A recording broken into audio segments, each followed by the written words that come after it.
하나님의 말씀은 마태복음 17장 1절에서 21절까지인데요. 21절이 이제 없음으로 되어 있어요.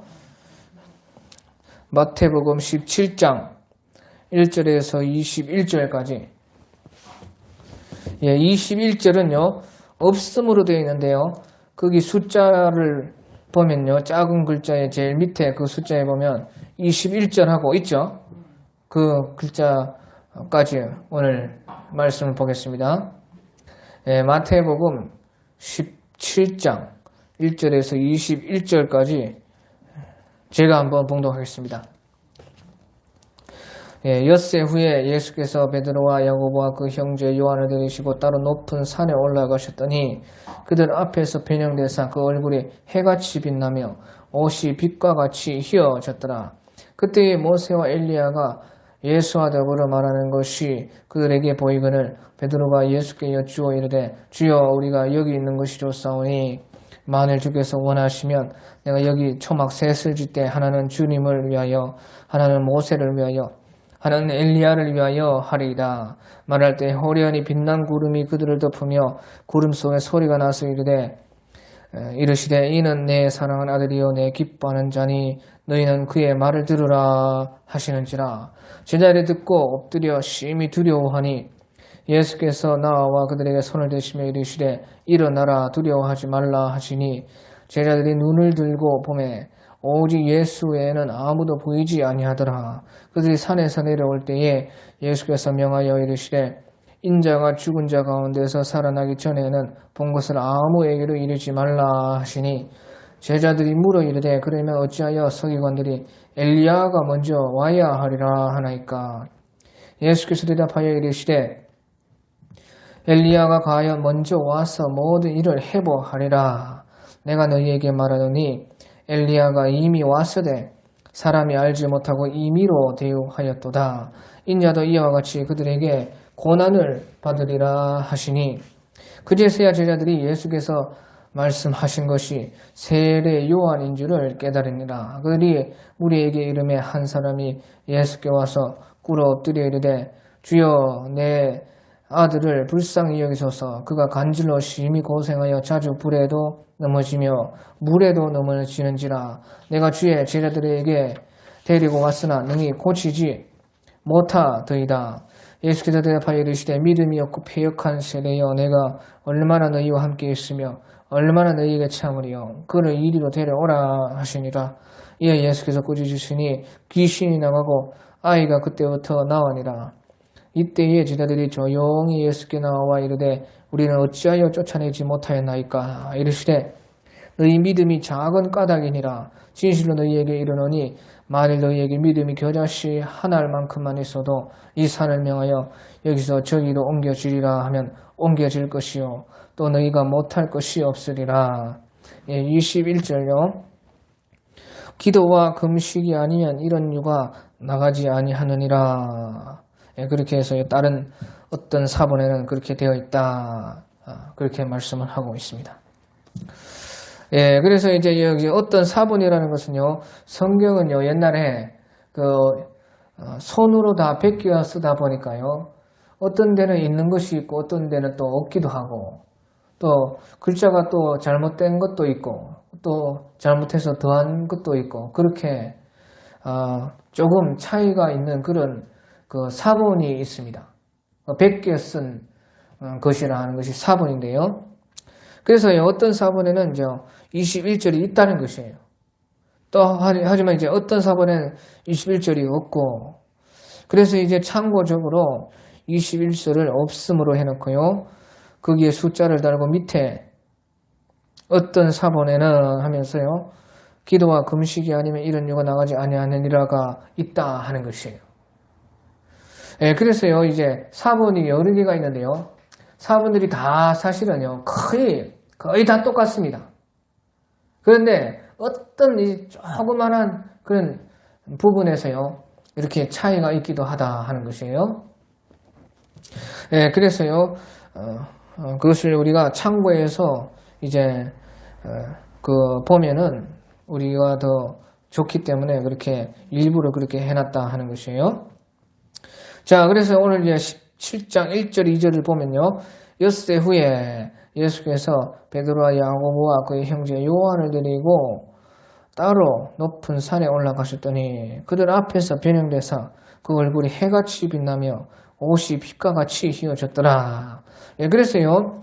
예수님께서 특별히 이제 3명의 제자 베드로와 야고보 또 그 형제 요한을 데리고 이제 높은 산에 올라가셨는데요.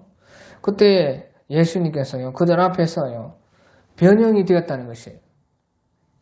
그래. 얼굴은 이제 해같이 빛나고 옷이 빛과 같이 휘어져서요. 이제 그 왕권을 가진 예수님의 모습으로 변했다는 것이에요. 이 모습은. 예? 예수님이 땅으로 이 땅에 내려와셔서 인자가 된 사람의 아들 된 그런 모습이 아니고요. 왕권을 가지신 하늘의 하나님의 아들의 모습으로 변했다 하는 것이에요. 예, 그런데요, 이것은 이제 그 엿새 후라 그렇게 했죠. 17장 1절에 엿새 후에 그 엿새 후라는 것은요. 그 16장 28절에 바로 위에요. 17장 1절 바로 위에 16장 28절에 보면요. 진실로 너희에게 이르노니 여기 서 있는 사람 중에 죽기 전에 인자가 그 왕권을 가지고 오는 것을 볼 자들도 있느니라. 그렇게 예수님께서요. 제자들의 말을 했었습니다. 그러고 나서 이제 엿새 후에 그 16장 28절에서 예수님께서 말씀하시는 것처럼요. 여기 서 있는 사람들 중에 그 베드로, 야고보, 요한 그 세 사람이 죽기 전에 그 인자 대신 예수님이요. 왕권을 가지고 오는 그 모습으로 되는 것을 보았다 하는 것이에요. 예? 그래서 예수님께서 엿새 후에 그것을 이제 특별히 세 제자 베드로, 야고보, 요한 이렇게 세 명에게만 높은 산에 올라가서 그것을 보여줬다는 것이요. 그래서 이 모습은요. 바로 왕의 모습인데요. 바로 재림하실 때에 오실 그 메시아의 모습인 것이에요.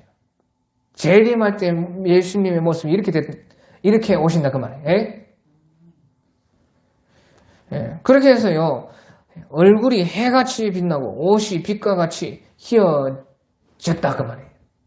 그 예수님이 이제 다시 오실 때 재림하실 때는요. 왕권을 가지고 오시는데 바로 이와 같은 모습으로요. 이 땅에 다시 오시는 것입니다. 자, 그런데요.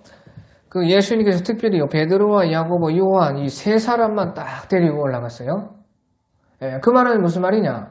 예수님께서 이 재림으로 오시는 이 변형된 모습을요. 이 세 사람만 볼 수가 있다는 것이에요. 그 말은 이 베드로, 야고보, 요한만이요. 그만한 믿음이 있었다는 것이에요.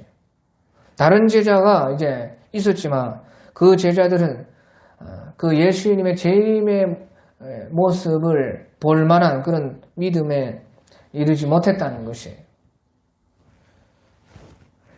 예, 그래서요, 예수님께서요, 그것을 볼 수 있는 믿음이 있는 베드로와 야고보, 요한을 데리고 갔다는 것이에요. 그래서 우리 믿음에 따라서요, 우리 보는 것이 다 영의 세계가 다 다릅니다. 천국에서도요, 우리 믿음에 따라 천국에서 볼 수 있는 거, 볼 수 없는 거 다 달라요. 왜? 믿음이 다르기 때문에 그렇다고 말해요. 예?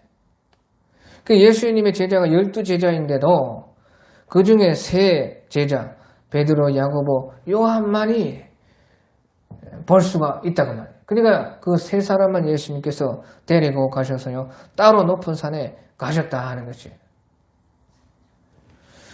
예, 그래서요, 이제, 그때 이제 예수님께서 변형되셨을 때요, 3절에 보니까 그때 모세와 엘리야가 예수와 더불어 말하는 것이 그들에게 보이거늘. 예, 그래서요, 모세와 엘리야가 그때 나타났다는 것이에요. 하늘에 천국에 있던 모세와 엘리야가 그 높은 산, 예수님께서 변화되신 그 산에 내려와가지고 예수님과 더불어 말을 했다는 것이에요. 그래서요, 우리 누가복음 9장 31절에 보니까 무슨 말을 했느냐? 예수님께서 별세하실 것을 말을 했다 하는 것이에요. 그러니까요, 조금 있으면 이제 이 산에서 내려가면 예수님이 이제 별세하기 위해서 십자가를 지기 위해서 죽음으로 나아가게 되는 것이에요. 그러니까 그것을 미리요, 모세와 엘리야가 나타나가지고 예수님과 더불어 말을 했다는 것이에요. 그것이 누가복음 9장 31절에 보면 그렇게 나오는 것이에요. 그런데요, 그 하필 왜 또 하늘에요, 많은 사람들이 천국에 있는데요, 아브라함도 있고 뭐 다 있죠. 그런데 왜 하필 또 모세와 엘리야가 그렇게 내려왔느냐 하는 것입니다. 모세와 엘리야가 하필요 그때 내려왔어요. 그러면서 예수님께서 이제 별세하실 일에 대해서 말씀을 나누었다 하는 것이에요. 여기서 이제 모세와 엘리야가 나타났다 할 때요, 이제 모세라는 것은요, 사실은 이 율법을 말을 합니다. 율법. 모세 율법 그렇게 하죠. 그래서 율법은 모세가 기록을 해서요, 이 모세는 율법을 가리키는 것입니다. 율법. 구약의 율법. 그 다음에 엘리야는요, 이제 선지자의 대표가 엘리야입니다. 선지자들은 그런데요, 다 죽고 선지자는 다 없는데, 그 선지자가 남긴 것이요, 바로 구약의 선지서라고 말해요. 선지서. 구약 성경에 선지자들이 쓴 성경. 선지서. 그래가지고요, 이 엘리야는 이제 선지자를 대표하는 것이에요. 그래서요, 모세와 엘리야가 나타났다 하는 것은요, 바로 율법과 선지자가 나타났다 하는 그런 뜻인 것입니다. 결국에는 무슨 말입니까? 결국에는 우리 성경 중에 구약을 말한다고 합니다. 구약. 율법과 선지자라고 하면요, 구약을 말하는 것입니다. 구약. 그래서요, 이 모세와 엘리야는 바로 구약을 말하는 것이에요. 그런데 모세와 엘리야가 예수님과 더불어서 예수님께서 죽으실 것을 이제 이야기를 하는 것입니다. 그 말은 무슨 말이냐? 바로 이제 구약의 그 모든 그 완성이 예수님을 통해서 이루어진다 하는 것이에요.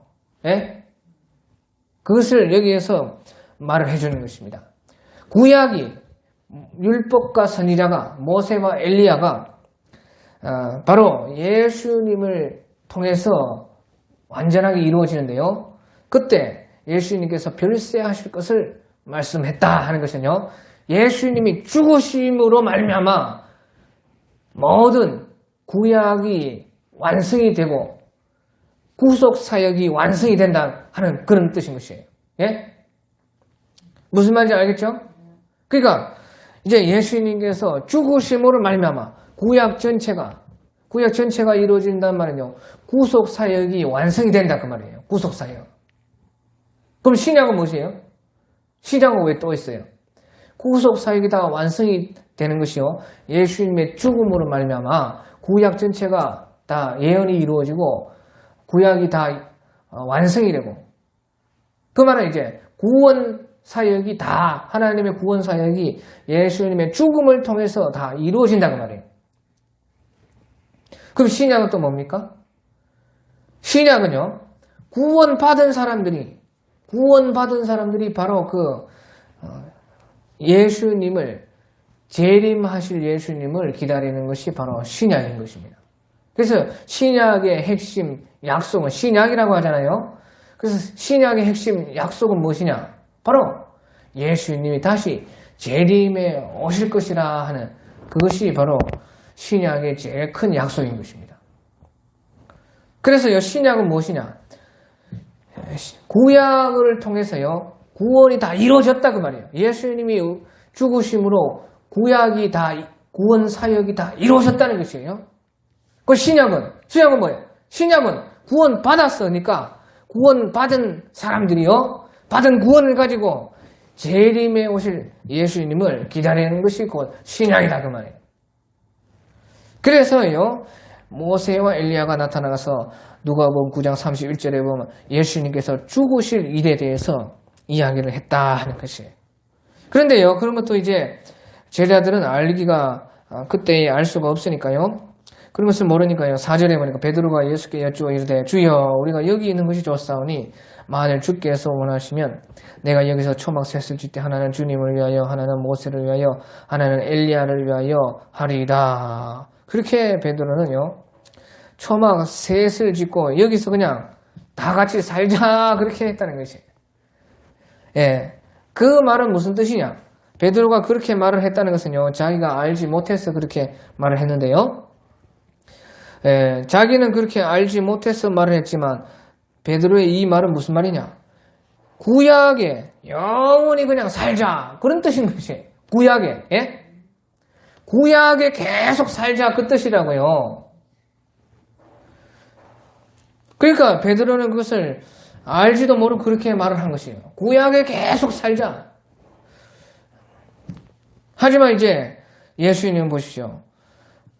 예수님은 그 구약에 계속 사는 것이 아니고 내려왔다 그 말이에요. 산에서 내려왔다. 예? 구약의 그 구속 사역을 다 완성을 하기 위해서 예수님은 산 아래로 내려가는 것이에요. 그래서 베드로는요, 자기가 말을 하는 것도 무슨 뜻인지 알지 모르고 말을 했지만, 구약에 살려고 그렇게 했지만요, 예? 예수님은 산에서 내려왔다. 그래서 9절에 그들이 산에서 내려올 때에, 예?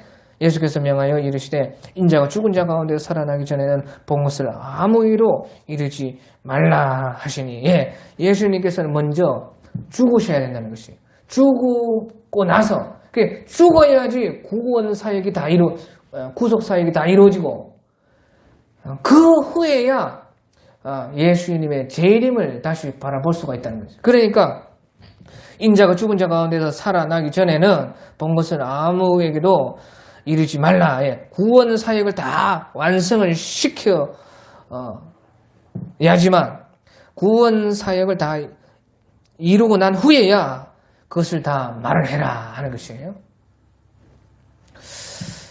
예. 그런데요, 그때 이제 베드로께서 그런 말씀을 하고 나서 하늘에서 호련히 이제 빛나는 구름이 그들을 덮었습니다. 그러면서 구름에서 소리가 나기를요, 이제 5절에 보면 5절에 구름 속에서 소리가 나서 이르시되 이는 내 사랑하는 아들이요 내 기뻐하는 자니 너희는 그의 말을 들으라 하시니라. 예, 그래서요, 이것은 하나님께서요 친히 하늘에서 이런 큰 음성이 들렸다는 것입니다. 이는 내 사랑하는 아들이요 내 기뻐하는 자니 너희는 그의 말을 들으라. 그렇게 했다는 것이에요. 예, 그래서 이것은요 친히 하나님께서 바로 예수님께서 바로 이제 앞으로 오실 재림 메시아라 하는 것은요 하나님께서 친히 증거하시는 것입니다. 예, 제자들에게 이 예수님이 바로 앞으로 구원 사역을 다 완성을 하고 나서 다시 재림하실 예수님이다 하는 것을 하나님이 친히 하늘에서 음성을 들려줘가지고 하나님께서 친히 증거를 했다 그 말이에요. 앞으로 재림하실 메시아가 바로 예수님이라는 것입니다. 예? 그것을 하나님께서 친히 증거했어요. 친히. 그런데 처음에 예수님께서 오시는 것은 구속 사역을 완성을 하려고 죽으시려고 오신 것이고, 예? 여기서 말하는 것은요, 두 번째 예수님께서 오실 때에 바로 메시아로 재림을 통해서요 메시아로 오시는 것이라 그것을 말을 하는 것입니다. 그러니까요 먼저는 일단은 구속 사역을 완성을 하기 위해서 죽어야 된다 그 말이죠. 그래서요 이제 그 구속 사역을 예수님께서 완성하고 나서 다시 재림하실 때에 메시아로 오실 예수님이 바로 그 메시아다 하는 것을 하나님이 친히 증거를 했다는 것입니다. 그런데 이제 제자들은 그 듣고 엎드려서 심히 두려워하니 이제 예수께서 나와 그들에게 손을 대시며 이르시되 일어나라 두려워하지 말라 하시니 제자들이 그때 눈을 들고 보니까요 이제 오직 예수님 외에는 아무도 보이지 않고 그 변형되었던 예수님도요 본래의 모습으로 돌아왔다고. 왜? 산으로 내려가야 된다 그 말이에요. 예수님은 초림하신 것은요 예수님 구속사역을 완성하기 위해서 죽으심으로 내려가기 위해서 왔다 그 말이죠. 십자가까지 내려가야 된다 그 말이에요. 그러니까 어떻게 해요? 베드로께서는요 초막 셋을 짓고 여기에서 영원히 살자 그렇게 했지만 예수님께서는 이제 내려간다는 것입니다. 그래서 9절에 그들이 산에서 내려올 때에 그래서 내려왔습니다.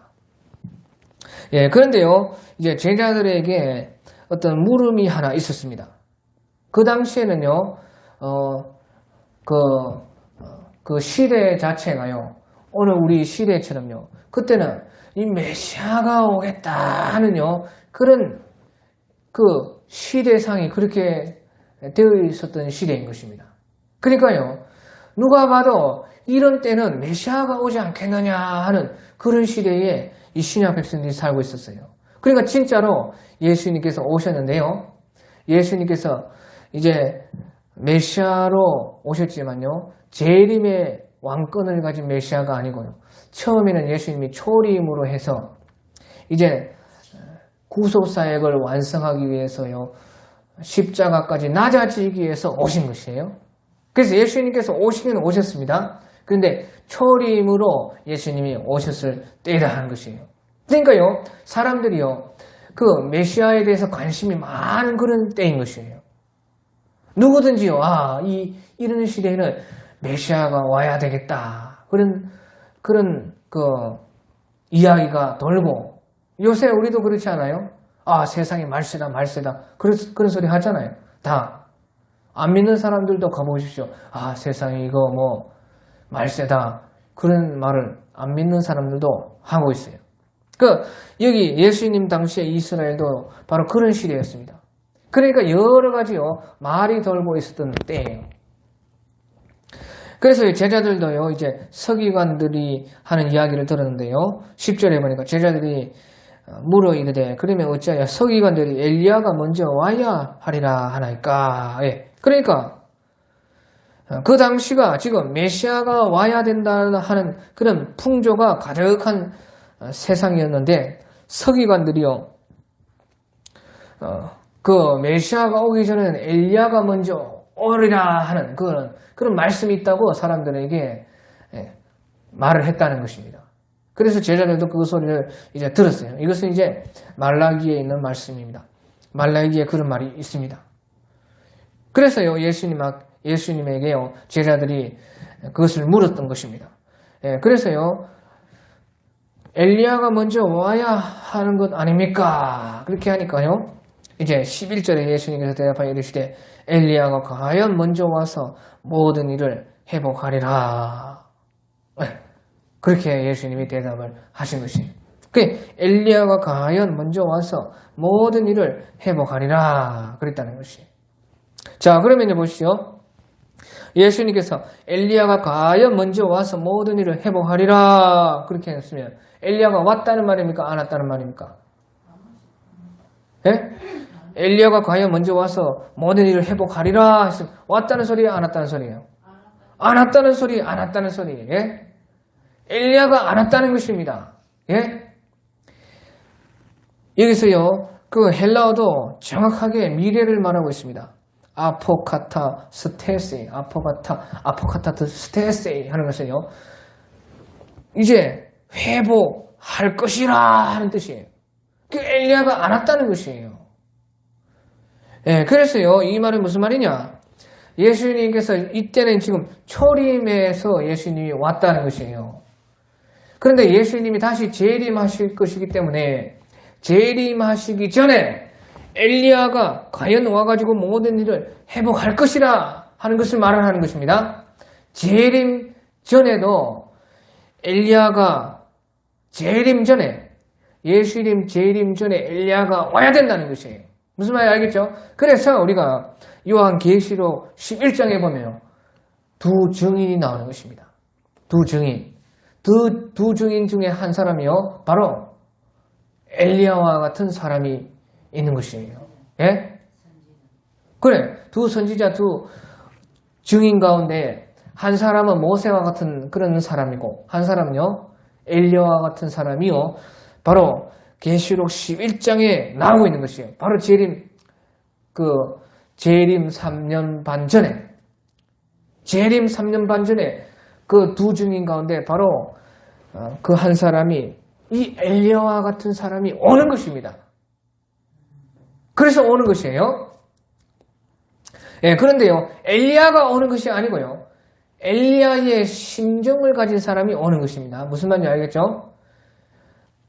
그 구약의 하늘로 올라갔던 엘리야가 그대로 오는 것이 아니고 엘리야와 같은 사람이 온다 그 말이에요. 엘리야와 같은 그 심령을 가진 사람이 나타난다 그 말이에요. 그래서 모든 일을 회복하고 그 예수님이 재림에 오실 것을 준비하는 일을 한다는 거예요. 그것이 바로 계시록 11장에 정확하게 나와 있는 것입니다. 그래서 여기서 11절에 말하는 이 엘리야는요, 재림 전에 엘리야와 같은 심정을 가지고 오는 그 두 증인 가운데 한 사람, 두 선지자 가운데 한 사람을 여기서 예수님께서 말을 하고 있는 것입니다. 그래서 우리가 성경을 눈을 크게 뜨고 잘 봐야 돼요. 여기서 예수님이 엘리야가 과연 먼저 와서 모든 일을 회복하리라는 것이에요. 아직 안 왔다는 것이에요.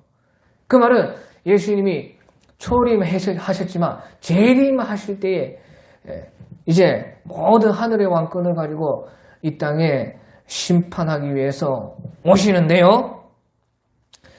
그 전에 3년 반 전에 이 엘리야와 같은 사람이 온다는 것이에요. 그 엘리야가 온다는 뜻이 아니고요.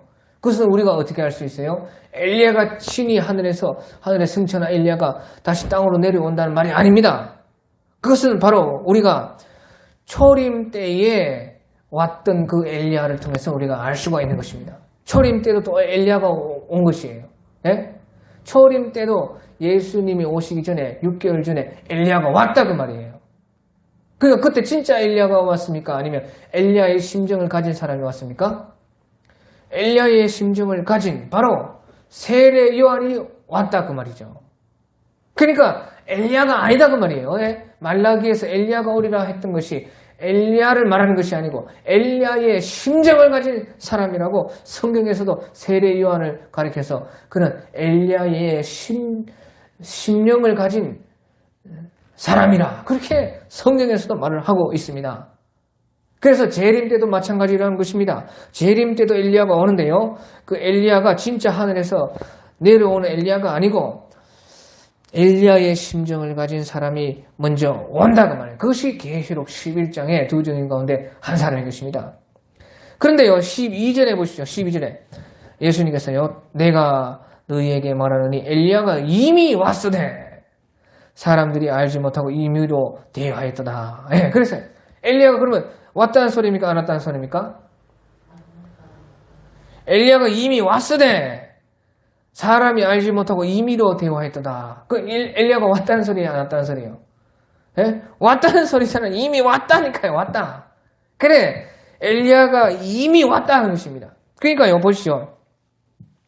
엘리야가 11절에서는 엘리야가 과연 먼저 와서 모든 일을 회복하리라. 아포카타스 테세이, 아포카타 테세이, 그렇게 그 미래를 말해요. 그게 예수님이 재림하기 전에 엘리야가 또 오고, 그런데 지금 예수님이 초림을 했잖아요. 예수님께서 초림하신 것은 낮아지셔서 죽음을 통해서 구원 사역을 이루시려고 오시는 것이고, 재림하러 오는 것은요, 예수님이 재림 때 왕권을 가지고 오시는 것은 우리 이 세상 전체를 구원하려고 오는 것이 아니고 바로 심판하기 위해서 예수님께서 재림에 오시는 것인데, 이때는 지금 예수님께서 초림에 오셨을 때인데, 그래도 예수님은 메시아라 그 말이죠. 그러니까 메시아가 오기 전에는 엘리야가 또 와야 되는 것입니다. 그러니까 또 엘리야가 이미 왔다는 것이에요. 그래 이미 온 엘리야가 누구입니까? 그 세례 요한이 그 말이에요. 그러니까 아하 엘리야가 진짜 오는 것이 아니라 엘리야의 심정을 가진 바로 사람이 오는 것이 엘리야가 온다고 했구나 한다는 것이에요. 그래서 예수님은요 한 번 오는 것이 아니라 두 번 오는 것이기 때문에 그 엘리야도 두 번 왔다 그 말이에요. 두 번. 엘리야가 둘이다 그 말이에요. 성경에서는 구약에서 말라기에서 한 번 메시아가 오기 전에는 엘리야가 먼저 온다 그렇게 말을 했지만은 예수님이 한 번 오는 것이 아니라요. 초림해 오시고 재림에 오시는 두 번 예수님이 오시기 때문에 엘리야도 두 번 왔다 그 말이에요. 그래서 예수님께서요. 초림에 오셨을 때는요. 엘리야가 이미 왔으되 이미 왔다. 사람들이 그런데 알지 못하고 임의로 함부로 대해서 그를 감옥에서 목을 잘라서 죽였다. 그렇게 말해요. 그런데 그 12장 끝에 인자도 이와 같이 그들에게 고난을 받으리라. 그 예수님께서 초림에 오셨기 때문에 인자로 예수님께서 초림에 오실 때는 인자로 메시아로 온 것이 아니라 메시아긴 메시아지만 이제 인자로 왕권을 가진 메시아가 아니고 인자의 예수님은 오시기 때문에 이와 같이 그들에게 자기도 고난을 받아야 된다. 그렇게 했다는 것이에요. 그래서요. 이제 예수님께서 초림에 오실 때에도 세례 요한이 엘리야의 심정을 가지고 미리 와가지고 그 예수님의 오실 길을 예비했고 그때는 초림이기 때문에 예수님께서도 인자의 모습으로 이 땅 가운데 오셔서 고난을 받음으로 말미암아 구속 사역을 이루어야 된다 하는 것이에요. 그러니까 모세와 엘리야가 아까 그 높은 산에서 나타나가지고 예수님께서 별세하실 것을 말을 했고 그래서 모든 구약이 다 예수님의 죽음을 통해서 완성이 되어서 구속 사역이 완성이 된다 그 말이에요. 그런데 예수님은 초림 구속 사역이 완성되고 나서 초림을 하고 나서 예수님이 또 재림에 오셔야 되기 때문에요. 이제 11절에서 엘리야가 과연 먼저 와서 모든 일을 회복하리라 한 것은 재림을 두고 또 예수님께서 말씀을 하셨다 하는 것이에요. 그게 얼마나 놀라운 말씀입니까? 예? 그러니까요, 그제서야 이것을 다 풀어주니까요, 13절에 그제서야 제자들이 예수께서 말씀하신 것이 세례 요한인 줄을 깨달았더라 하는 것입니다. 그래서 이것을요, 우리가 잘 깨달아야 됩니다. 예? 예, 그래서 예수님께서는 이 모든 것을요, 사실은 이제 다 알고 고난받는 것입니다. 다 알고 예수님께서 그렇게 지금 산에서 내려왔다는 것이에요. 제자들은 그것을 몰랐다는 것이죠. 그러니까 그런 것을 말을 해줬을 때 제자들은 깨달았지만요, 제자들은 다 모르고 그렇게 있었지만 사실 예수님은요, 이런 모든 것을 다 알고 하는 것입니다. 다 알고, 초림을 하셔서 낮아지셔서 죽으시고 구속 사역을 완성하시고 그 다음에는 다시 예수님께서 그 구원받은 사람들이 재림 예수님을 기다리면서 신약이 이제 있어지고 그 신약 시대가 오고 신약 시대의 끝에 예수님께서 다시 재림하셔서 이제 왕권을 지닌 메시아의 모습으로 심판주로서 다시 오신다 하는 것을 예수님은 다 알고 이렇게 하는 것이라 하는 것이에요. 예, 그래서 이런 것이요, 그저 그냥 일어난 일이 아니고 모든 것이 계획 속에서 이렇게 하나님의 경륜이라 하는 것이에요. 이것이요. 하나님의 경륜 속에서 다 이루어졌다는 것이에요. 그러니까 우리에게 이런 어마어마한 일들을요, 우리에게 이루어 주신 분이요, 바로 우리 메시아 예수님이신 것입니다. 자, 얼마나요? 알고 나면요, 얼마나 참 크고 위대하고 사람이 감히 이제 알기도 상상치 못하는 그런 일들인 것입니다. 사람으로서는. 예, 그래서요, 그 말씀을 제자들에게 다 해주시고, 이제 14절에요, 이제 그들이 무리에게 이르매, 예, 이제 산에서 내려와가지고 무리에게 이르니까요, 오자마자 그만 또 한 사람이요, 예수님께 와가지고 무릎을 꿇어가지고 예수님께 또 기도를 하는 것입니다. 그래서 15절에 주여 내 아들을 불쌍히 여기소서. 그가 간질로 심히 고생하여 자주 불에도 넘어지며 물에도 넘어지는지라. 내가 주의 제자들에게 데리고 왔으나 능히 고치지 못하더이다. 해.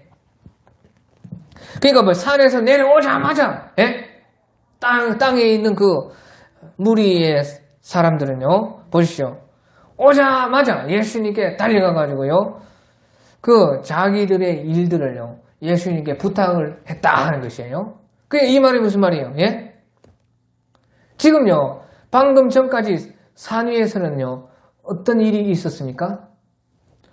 하늘의 어마어마한 일들에 대해서요, 하나님의 엄청난 이 큰 구원의 이 역사와 예수님의 초림부터 재림에까지 그런 일들, 그런 것들을 말하고 내려왔는데요.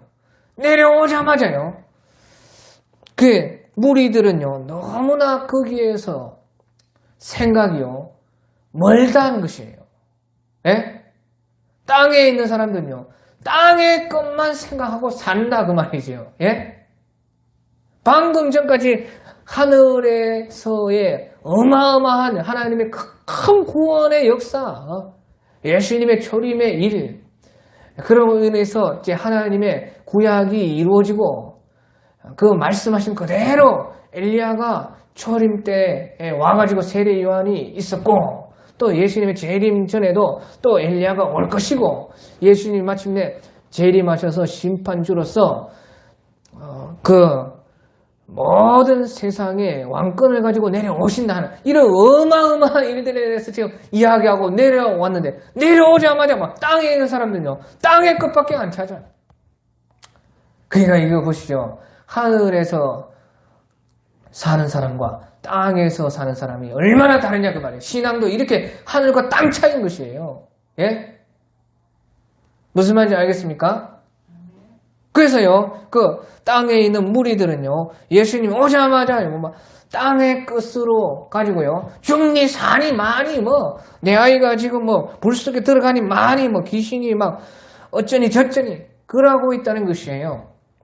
그러니까 예수님 뭐라요? 17절에 예수께서 대답하여 이르시되 믿음이 없고 패역한 세대에 내가 얼마나 너희와 함께 있으며 얼마나 너희에게 참으리요. 그를 이리로 데려오라. 그렇게 말씀하시면서 또 데려오라고 그렇게 했어요. 예?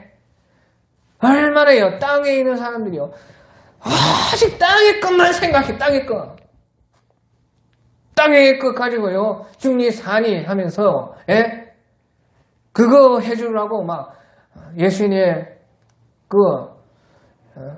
발을 붙잡고 막 좀 어찌 해주라고 그렇게 하는 것이. 그러니까 예수님과 저 하늘의 생각과 땅의 생각이 얼마나 크고 뭐냐 그 말이에요. 차이가. 얼마나 답답한 일입니까요? 얼마나 답답해. 안 답답해? 답답해서 죽겠다 그 말이에요. 예수님이. 그러면서도요, 땅에 있는 사람들은 또 그것밖에 알지를 못하니까요, 할 수 없이 또 데려와라. 그럼 데려와라는 것이. 예, 그래서요, 참 그만큼 예수님께서 낮아지셨다는 것입니다. 우리에게 그만큼 그 크신 예수님께서요, 초림을 해가지고 인자로서 오시는 그것이 얼마나 낮아진 것이냐 그 말이에요. 예, 우리도요, 참 사람 하나 구원하려면 그렇게요, 막 밑바닥에서 굴러야 됩니다. 그래야 하나 구원할까 말까예요. 예? 얼마나 참 우리가 낮아져야 되겠습니까?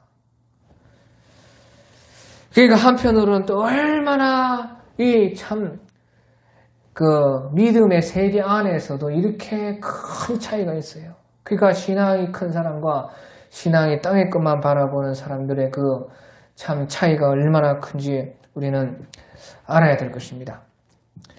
예, 그래서 예수님 이제 데려오라 이렇게 하니까요. 이제 데려오니까 예수님께서 꾸짖으시니 귀신이 나가고 아이가 그때부터 나으니라. 예, 그래서요.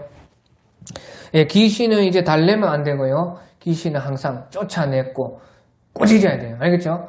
귀신은 절대 달래고 뭐 해주라는 대로 해주고 뭐 살살살 그렇게 두드려주고 그렇게 하면 안 된다는 것이에요. 귀신은요, 아무리요, 무슨 귀신이 아무리요, 자기의 뭐, 부모님의 모습으로 하고, 뭐, 할아버지, 할머니의 모습으로 오고, 막, 어떤 뭐, 애인 모습으로, 죽은 애인 모습으로 오고 해도, 귀신은 절대로 달래면 안 되고, 꾸짖어야 된다고 말해요. 더러운 귀신을 쫓아내야 된다고 말해요. 귀신은 그래야지 이제, 나간다 하는 것입니다. 그러니까 예수님께서 꾸짖으니까 나가가지고 그때부터 아이가 이제 나왔습니다. 그러니까 또요 제자들이 조용히 예수께 나와가지고요 묻기를 우리는 어찌하여 쫓아내지 못하였나이까 이렇게 물어보는 것입니다. 19절에 이때에 제자들이 조용히 예수께 나와 이르되 우리는 어찌하여 쫓아내지 못하였나이까. 예, 그 말은요 다른 귀신은 다 쫓아내는데 왜 이 아이에게 들린 이 귀신은 왜 우리가 못 쫓아냈습니까? 그렇게 말할 때 이제 앞에서 보면요 예수님께서 다 제자들에게도 귀신 쫓는 권능과 병 고치는 능력과 여러 가지 그 하나님의 말씀 전하는 능력을 다 주었습니다. 그렇죠? 그래서요 그 제자들도 귀신을 많이 쫓았다 하는 것이에요. 그런데 왜 아이에게 든 귀신은 우리가 쫓아도 왜 나가지를 않았습니까? 그렇게 했다는 것이에요. 그러니까 예수님께서 20절에 이르시되 너희 믿음이 작은 까닭이니라. 믿음이 작았을 듯하는 것이에요. 믿음도요 큰 믿음이 있고 작은 믿음이 있습니다. 예? 믿음도 믿음대로 권세가 나가지요. 믿음이라고 다 같은 믿음이 아니라는 것이에요. 네 믿음 내 믿음 다르다는 것이에요. 그리고요 믿음도 종류가 또 다 달라요. 이런 종류 믿음, 저런 종류 믿음 있고 또 그 가운데서도 큰 믿음 있고 작은 믿음 있고 그대로 믿음대로 하나님께서는 역사를 하는 것입니다. 그래서 작은 믿음은요 작은 권세가 나가서 작게 일을 하고 큰 믿음에는 큰 권세가 나가서 크게 일하고 또 다른 종류의 믿음도 있고 이런 종류의 믿음이 있고 저런 종류의 믿음도 있고 그래서요 그 사람이 믿기에 따라요 믿음은 천차만별이라는 것이에요. 그러니까 하늘나라도요 그렇게 천국에서 그 받는 우리의 상과 우리의 집과 우리의 지위와 우리의 권세와 우리의 영광이 다 천국에서 믿음대로 다 다른 것입니다. 그래서 너희 믿음이 작은 까닭이나 진실로 너희에게 이르노니 만일 너희에게 믿음이 겨자씨 하나 만큼만 있어도 이 산을 명하여 여기서 저기로 옮기라 하면 옮겨질 것이요 또 너희가 못할 것이 없으리라. 예, 그래서 믿음으로는 못할 것이 없다는 것입니다. 믿음으로는 모든 것을 할 수가 있는데 그 믿음이 적으면 적게 일할 수 있고 믿음이 크면 크게 일할 수가 있다 하는 것을 예수님께서 말씀을 해 주셨다 하는 것입니다. 그래서 믿음이라는 것이 무엇인가? 보시죠. 예수님께서 방금 전까지만 해도요. 어디에 있었어요? 높은 산에 하늘과 같은 거기에 계셨다가 이제 산에서 내려오니까요. 땅에 있는 사람들에게 땅에 있는 사람들에게는 예수님께서 낮아지셨다 하는 것이에요. 그래서 믿음이라는 것은 무엇이냐? 믿음이라는 것은 바로요. 하늘의 것과 땅의 것을 연결하는 것이라 하는 것이에요. 그러니까 권세가 믿음에 따라서 하늘에 있는 것이 땅의 것과 연결이 돼가지고요. 믿음대로 나타난다 그 말이죠. 무슨 말인지 알겠습니까? 그래서요. 하늘과 땅을 연결하는 것이 곧 믿음이라는 것입니다. 그래서 믿음에서 모든 역사가 일어나는 것이에요. 하늘의 권세가 다 믿음을 통해서 땅으로 내려오는 것입니다. 네? 그래서 믿음이 그렇게 중요하다는 것이에요. 그러니까 진실로 너희에게 이르노니 만일 너희에게 믿음이 겨자씨 하나만큼만 있어도 이 산을 명하여 여기서 저기로 옮겨지리라 하면 옮겨질 것이요 너희가 또 못할 것이 없으리라 그렇게 말한 것이에요. 그래서요 이제 하늘의 권세는 어마어마합니다. 그런데 믿음이 있어야지 그 믿음을 통해서요 하늘의 권세가 믿음으로 연결돼서 땅에 연결돼서 나타난다는 것이에요. 그런데요 하늘의 권세가 그렇게 크기 때문에요 믿음이 겨자씨 하나만큼만 있어도 하늘의 권세가 그 겨자씨만 하나만한 믿음을 통해서라도요 땅에서는요 산이 옮겨질 만큼 그렇게 큰 역사가 일어난다는 것이죠. 그러니까요 믿음이란 신앙에서는 믿음이 참 너무나 중요한 것입니다. 자 그래서 이제 믿음은요 그러면 어떻게 우리가 우리에게는요 어마어마한 권세가 있는데 이 믿음이 없다 그러면 믿음 예수님께서 하늘에서 땅으로 내려오셔서 일한 것처럼 다 그 비밀이 믿음에 있는데요 하늘의 것이 땅으로 내려온 것이 다 믿음에 있다는 것이에요.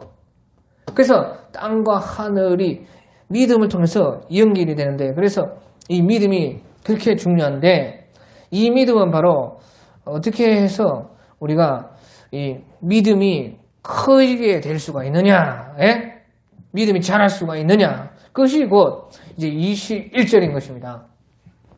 그래서 21절에요 어떤 사번에는요 기도와 금식이 아니면 이런 유가 나가지 아니하느니라 하는 그런 말이 있다는 것이에요. 기도와 금식이 아니면 그러니까 믿음이라는 것은요 기도와 금식을 통해서 커진다는 것입니다. 그 기도를 많이 하고 금식을 또 많이 하면요 우리의 믿음이 커진다 그 말이에요. 결국에는요 바로 기도와 말씀을 통해서 믿음이 커지는 것입니다. 왜 그러느냐? 금식이라는 것은 우리가 육의 양식을 끊고 영의 양식을 먹는다 하는 그런 뜻이 있습니다. 그러니까 기도와 말씀이 결국에는 우리의 믿음을 자라게 한다 하는 것이에요. 그리고요 금식할 때는 또 금식 기도를 하는 것이지요. 기도와 금식이라 하는데요 결국에는 금식도 기도인 것이에요. 그러니까 결국에는 무엇입니까? 우리의 믿음이 자라는 것은 기도에서 자란다. 그러면 기도에서 기도에서 믿음이 우리가 커지고 그 믿음을 통해서 하늘의 권세가 이 믿음을 통해서 땅으로 내려와서 역사를 하게 한다 하는 것이. 그러니까 이 말은 무슨 말이에요? 예수님께서 보시오. 자 여기서 이제 결론이 중요합니다. 예수님께서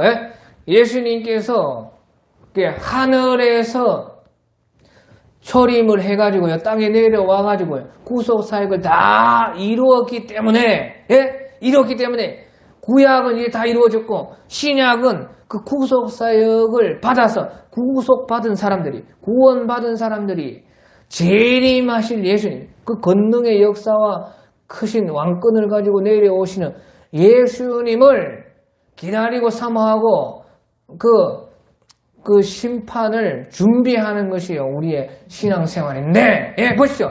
믿음은 예수님께서 재림하시기 전에 하늘의 권세가 벌써 나오게 한다 그 말이에요. 무슨 말인지 알겠어요? 우리가 예수님께서 초림을 통해서 구속사역을 완성을 했죠. 완성을 해가지고 이제 구속사역을 완성을 하고 나서 예수님의 그 왕권을 보려고 하면요 언제까지 기다려야 돼요? 재림 때까지 기다려야 된다는 그 말이에요. 예수님이 그 왕권을 가지고 하늘의 큰 권세를 땅으로 가지고 오는 것을 재림 때 하시는데 이 믿음이라는 것은요 그때까지 안 기다려도 된다 그 말이에요. 무슨 말인지 알겠죠? 이 믿음이라는 것은 하늘의 권세를 예수님이 재림할 때에 하늘의 모든 권세가 이 땅에 가지고 오는데 재림까지 안 기다려도 재림이 있기 전에 벌써요 이 믿음이 있으면 믿음이 벌써 하늘의 권세를 끌어갖고 내려온다 그 말이에요. 그러니까 예수님께서 메시아의 왕권으로 일하시는 그것이요 재림하기 전에 벌써요 우리의 믿음을 통해서 이 땅에 나타나는 것입니다. 그것이 바로요 믿음의 능력이라고 말이에요. 그래서 우리 신앙에서 믿음을 이렇게 말을 하고 있다 그 말이에요. 그래서요, 우리가 이 믿음을 통해서 예수님이 아직 재림을 안 했지만은 하늘의 권세가 그 믿음만큼은 우리의 신앙, 여기 지금 이 땅 가운데 이 삶 속에 예수님이 재림하기 전에 벌써 다 일어난다 그 말이죠. 그것을요, 우리가 믿음을 통해서 이미 예수님이 확실하게 재림하실 것을 예수님 재림하기 전에 이미 믿음을 통해서 다 알 수가 있다 하는 것을 여기서 말씀을 하고 있는 것입니다. 예, 우리 찬송가